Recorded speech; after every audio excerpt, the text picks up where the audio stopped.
Your campus, your region, your world. This is Xavier News.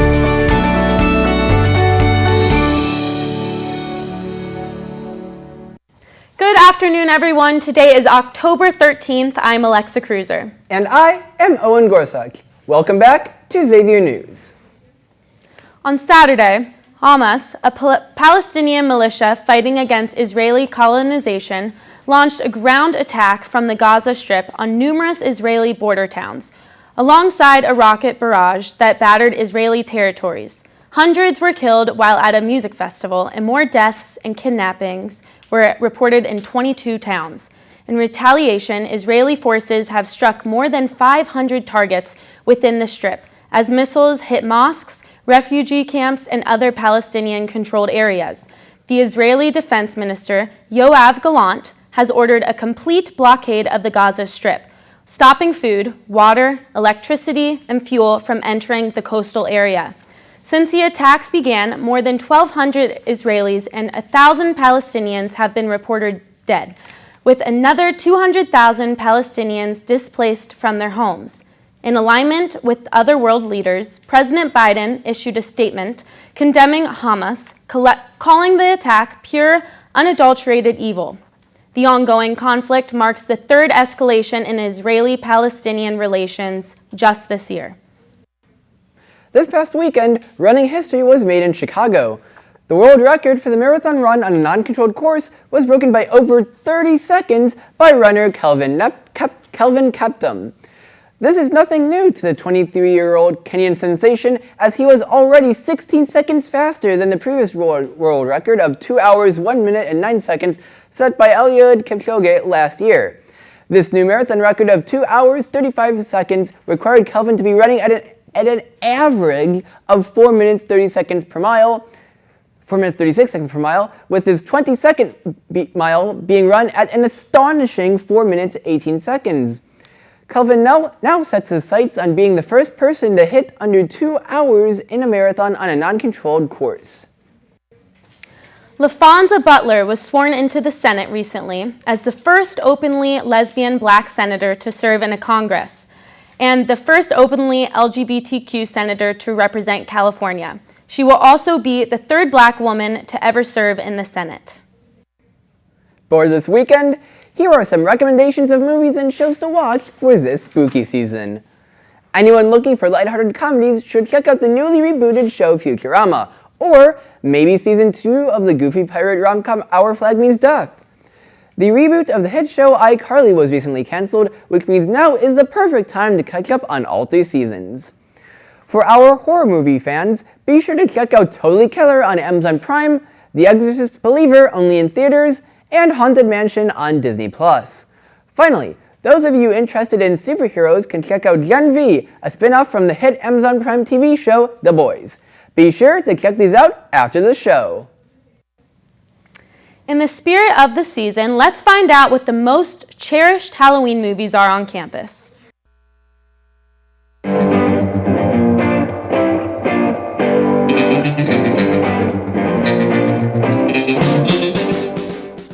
Hi, I'm Kylie, and your question of the week is, what is your favorite Halloween movie?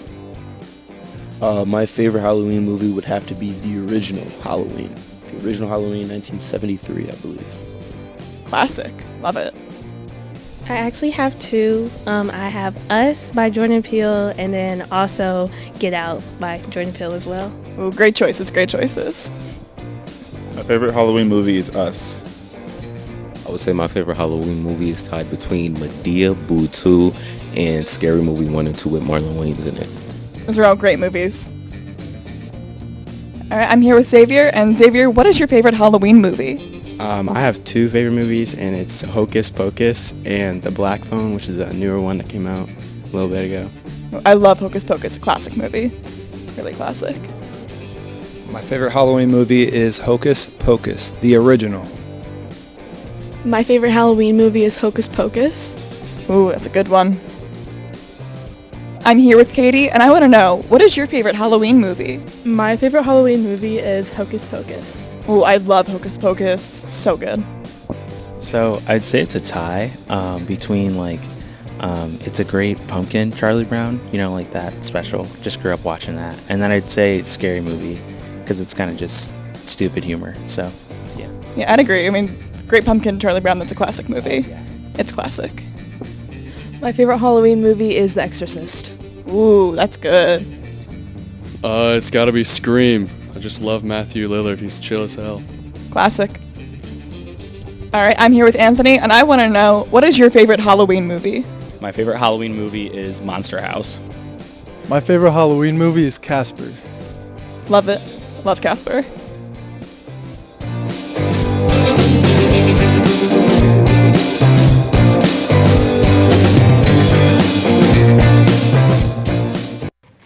So Alexa, what is your most cherished Halloween movie? I'm gonna go with Halloween Town, or on a more scarier level, The Conjuring. Okay. Well, for me personally, I would have to go with The Nightmare Before Christmas, which is also one of my most cherished Christmas movies.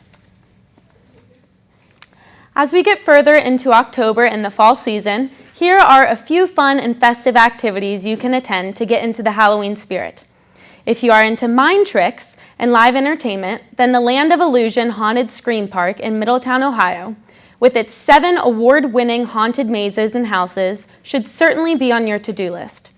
Similarly, Kings Island Halloween Haunt in Mason has been deemed the best theme park Halloween event as of 2022, with its many haunted houses, roller coasters, and scare actors. If you are more into historical haunts, then the ghost tours at the Dent Schoolhouse in Cincinnati is for you. But hey, if Halloween tricks aren't for you, then maybe these treats will be. Country Pumpkins in Dry Ridge, Kentucky has a fall festival, pumpkin picking, a corn maze, and more. For a more relaxed fall activity, check out Hall Myers Orchard in Mac, Ohio, which is filled to the brim with apples, cider, cinnamon sugar donuts, peaches, and plums, all of which are available for picking. Or, if you are more interested in music than in spooks and sweets, then you should go buy your tickets for the Icon Music Center at 8 p.m. to see the Bob Dylan concert next week. There seems to be a time distortion happening around Waynesville. Everything seems to be from the 16th century. What is happening, you may ask? It's the Renaissance Festival. Here, you can become a gallant knight or a cryptic innkeeper and participate in many activities while watching a variety of performances like jousting. It's only here till the 29th, so don't throw away this chance to become one with a historically fantastical past. At last Sunday's Qatar Grand Prix, Max Verstappen won his third Formula One World Drivers' Championship in a row. He finished the race in first, with the McLarens, Oscar Piastri, and Lando Norris joining him on the podium. Formula One will be heading stateside for its next race, as the U.S. Grand Prix will take place in Austin, Texas on October 22nd. Are you looking for some volunteer hours? Carolyn shows us an inside look at SPCA Cincinnati.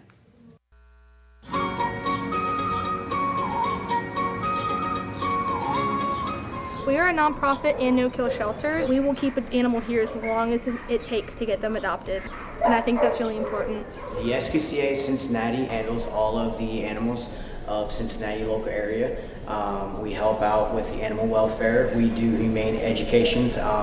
We send some animals to some schools to do a little bit of health, wellness, and all that good stuff. And we also adopt out to the community of Blue Ash, Sharonville, Cincinnati, and pretty much everybody else in the Cincinnati area.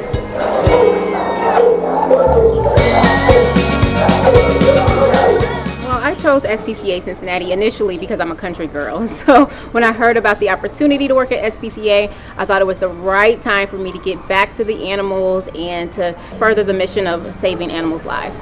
I actually left SPCA for a little while, and once I left, I felt out of place.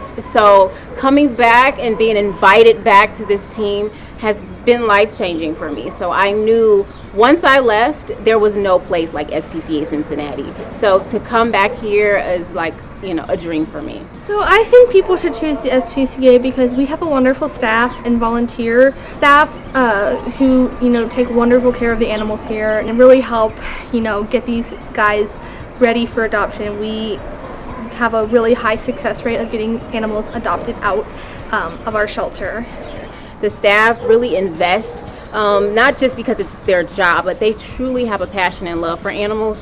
And so we know that when animals leave here, they are adoptable because they've been loved, they've been enriched, they're healthy, and they're happy. So SPCA Cincinnati is the perfect place to join a rescue family. When you love what you do, it truly doesn't feel like work. I love working with the animals, getting them out of here, finding them good homes. I always, know I'm going to miss when they leave, but I also know that they're going to a good place. I always just love seeing them get out of here and find the right people.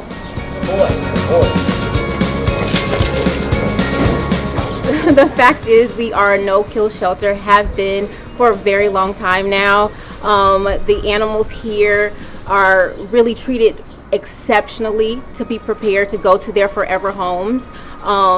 We have a high adoption rate.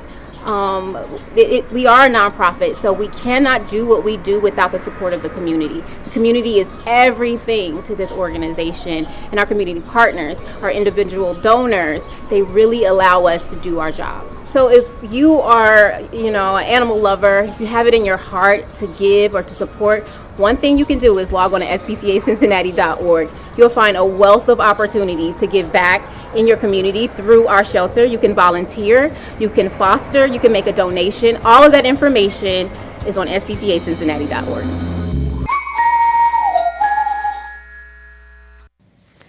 Late singer-songwriter Jimmy Buffett has a new and unexpected figure to mark his legacy. A newly discovered species of sea snail was discovered last week in the Florida Keys. This bright yellow snail was named the Cayo Margarita, named after Buffett's iconic song Margaritaville. Biologist Rudiger Bieler, who discovered the snail, first saw the snail while scuba diving and noted its citrusy color and was reminded of the drink. Not only is the snail an addition to the legacy of Jimmy Buffett, Bieler expresses hope that the newfound species would help raise awareness to threatened coral reefs, in particular the Florida Reef, which is currently the only living coral barrier reef in North America. Fecal events took place at Minneapolis-St. Paul Airport as an unidentified woman was caught by federal customs agents with giraffe feces. The small box of excrement was picked up on the woman's trip to Kenya and brought back to the U.S. in her luggage. The woman explained she was planning to make jewelry out of the feces, turning it into a necklace. The feces ended up being destroyed by the agency's agriculture specialists, so unfortunately we will not be seeing the creation of this fashionable stink bomb. If you've been on campus at all this week, you've probably heard of Fizz, the new anonymous message board app exclusive to college campuses. While there's plenty of fun to be had, users are advised to be careful, as other campuses have reported cases of anonymous bullying on the site. Fizz is available for free wherever you get your apps, but please use responsibly. To celebrate the upcoming Bob Dylan concert in Cincinnati, XUFTVC's song recommendation of the week is the folk rock tune Subterranean Homesick Blues. Released by Dylan in January 1965, the song was one of Dylan's earliest hits, being his first song to appear on the top 40, and features guitar solos, harmonica, and fast-paced, clever lyrics about the politics of the time, counterculture, and the civil rights movement. And that's all from the news desk. We will be right back with the weekend weather report.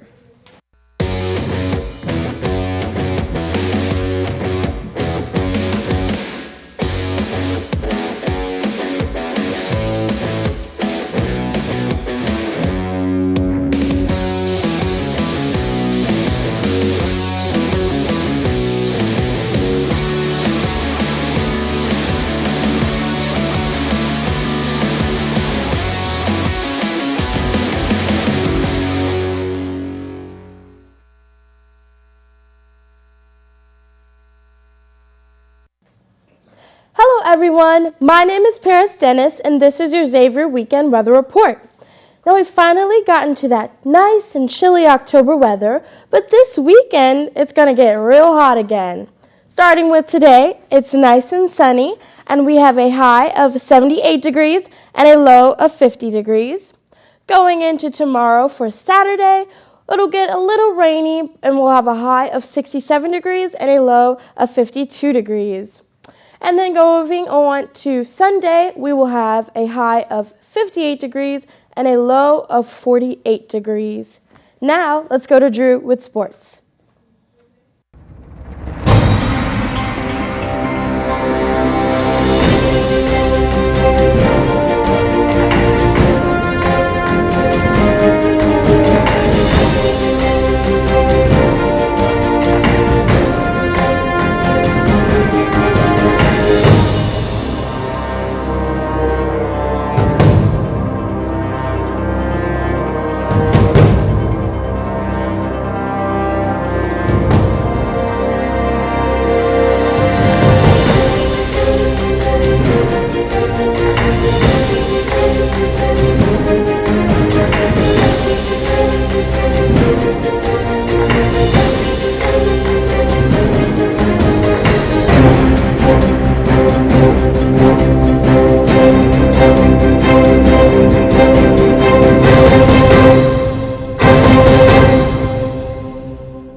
Hello everybody, my name is Drew Collins and you're watching the Sports Report. Another busy week for sports right here in the Tri-State, beginning with professional sports.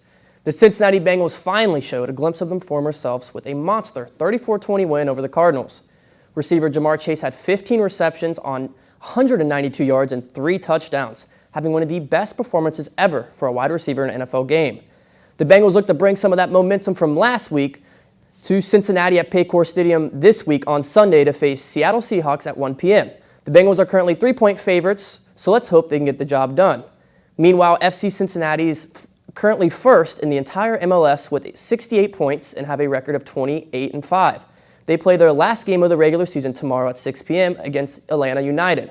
No doubt we should all be in for an orange and blue playoff run. And now to Xavier Sports. The volleyball team travels to Connecticut to take on the Huskies later today at 4 p.m. Cross country heads south to take place in the Falcon Invite in Bowling Green, Ohio. The swim team will participate in the Akron Zips Classic this weekend, but won't be the only ones taking on Akron, and undoubtedly the game of the weekend. The men's soccer team will face the Zips, who come in ranked 3rd in the entire country. This game will take place tomorrow at Coke Run Field at 7 p.m. If you don't have anything to do Saturday night, I highly recommend you go support the Muskies upset the number 3 team in the country.